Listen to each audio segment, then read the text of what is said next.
having to log out and log back in, and it's like frustrating. Okay, hold on, everybody. We can do a test real quick. This shit is Um, weird. Let me see. you can hear me, right? Cairo, you can hear me?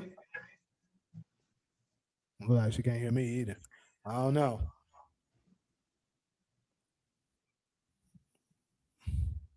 Cairo. Yeah, now I can hear you. All right.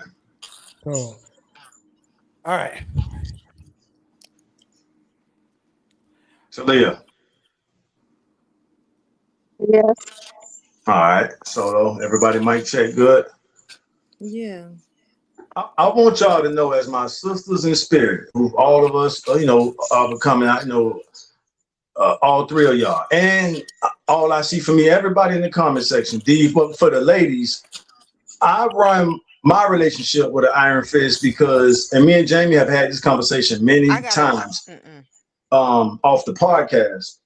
When we're out and Jamie, you about, gotta send this link to me some other way, cause it's keep cutting me out and cutting me in. I can't hear shit. It's Can you crazy. send I it to can my hear you. Instagram? Yeah, I will. yeah, I was gonna say, because the man is expected to sacrifice his body if a threat ever approached us, that's why there's no compromise with me. It's like I'm the one. If it could be a dog, a burglar, someone coming to rob or kill us, I have to step in front of my lady and sacrifice my natural body so she can live. And because of that, because that's the society we live in, and I don't have no problem with that. Yeah, it ain't no compromise. We moving. I'm a very militant minded person, and we move in a certain type of way. If I could fit this one real life example, I had some classmates come out to LA one time, visiting LA, and they asked me to take them to Pyru Street. If y'all familiar with Pyru Street, that's in Compton. It's a well-known gang street.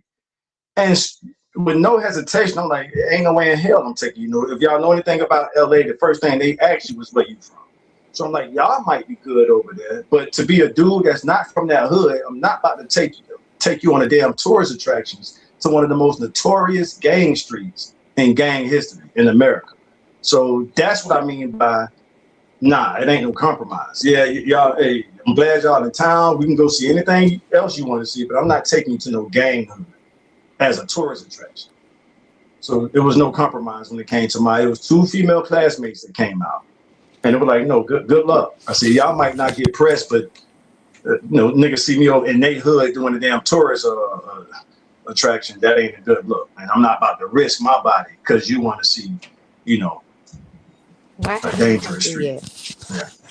Yeah. All right, though. We've been on this one for a while. I'm gonna go ahead and move on to the next one. So we are now going to, of course, we are currently in Black History Month. We briefly talked about, Coco Jones. Apparently, she performed the anthem, and before the Super Bowl started and stuff like that. I want to share something actually, because I'm not sure if for the panel and for the people that's in the chat, are y'all familiar with what Morgan Freeman said about Black History Month? So I want to share it with everyone, and then we can start to react to it. Do y'all agree? Do you not agree? Things in that nature.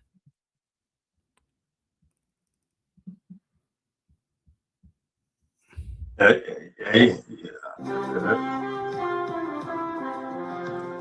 Black History Month you find Ridiculous. why? You're going to relegate my history to a month? Oh, come on. What do you do with yours? Which month is White History Month? No, well, come on, tell me. Well, I'm Jewish. Okay, which month is Jewish History Month? There isn't one. Oh, why not? No. Do you want one? No. No, I don't either. I don't want a Black History Month. Black history is American history. How are we going to get rid of racism? Stop talking about it. I'm going to stop calling you a white man. Yeah. And I'm going to ask you to stop calling me a black man. I know you as Mike Wallace. You know me as Morgan Freeman. You understand what I know this white guy named Mike Wallace. You know what I'm saying? So that's it. That's what he had to say about it. First and foremost, let me ask this: does anybody agree with Morgan Freeman? No. I'm with Taj. I do Uh, not agree. is it Yes or unanimous? no? What'd you say, Talia? Oh, Okay, so it looks like no one's agreeing with you, Mr. Freeman. Unfortunately for you. Okay, so let's dive in a little bit deeper when it comes to Black history because this is how I saw it. And I do know a few, me and Taj briefly had this conversation before we started this podcast today. There is Black conservatives that looks at themselves as American. They don't really, they want to get away from the Black and just be all considered Americans, like white people, Black people, everybody. If you're born here on U.S. soil, you're American. So, what is the reason that you guys are against this? I'll take the lead, ladies. So Black History Month guarantees non-repetition. And I get that lingo out of the reparation movement out here in LA. Non-repetition means if we keep it in their face, it doesn't happen again. History repeats itself until you correct it. So we went through all the stuff we went through, and we use Black History Month to remind them, hey, it's a great nation, but here's what we've been through. And to make sure we don't go backwards, we don't go back to that type of torture.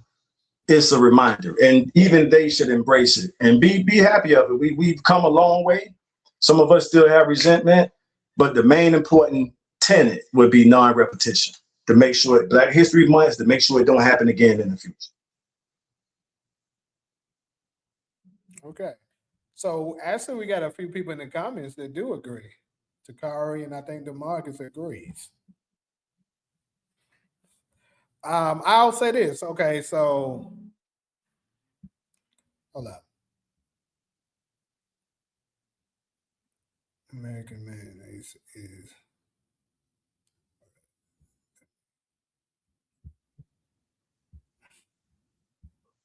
Because the original Americans were the Pilgrims, and they don't look at us as Americans. I personally identify as a U.S. citizen. I don't even really use the term American, but I know our culture overwhelmingly do. We say we're Black Americans. I don't have an issue with that. But I know it's certain people that, and when I say certain people from the white side of town, it's like they're not really real. They're just nationalized citizens due to the 14th Amendment.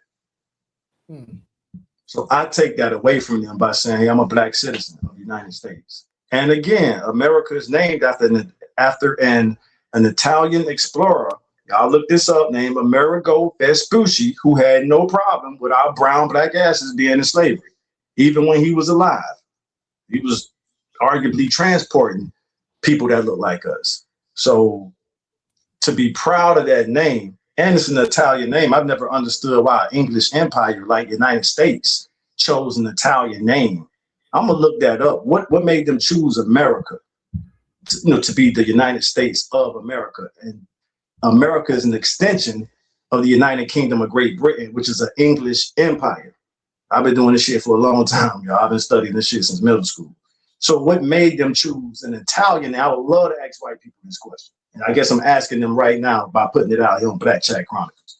What made y'all choose an Italian name over an English name? For all the proud Americans out there. Well, my response to You the checked this several times. original thing is with Morgan Freeman is I actually have a huge problem with celebrities who are sitting comfortably in their mansions with all their millions of dollars when they get up and try to speak for or try to sort of speak in the way of as it relates to what should happen to something that is substantial to us, like whether we should have Black History Month, whether there should be a Dr. Martin Luther King Day, whether Juneteenth should be a holiday. I don't really like that because they're not the ones who are being subjected to the bullshit that we're being subjected to down here in the poverty level of people. So I don't really like when celebrities get up and sort of talk like that because they're not the ones that is struggling.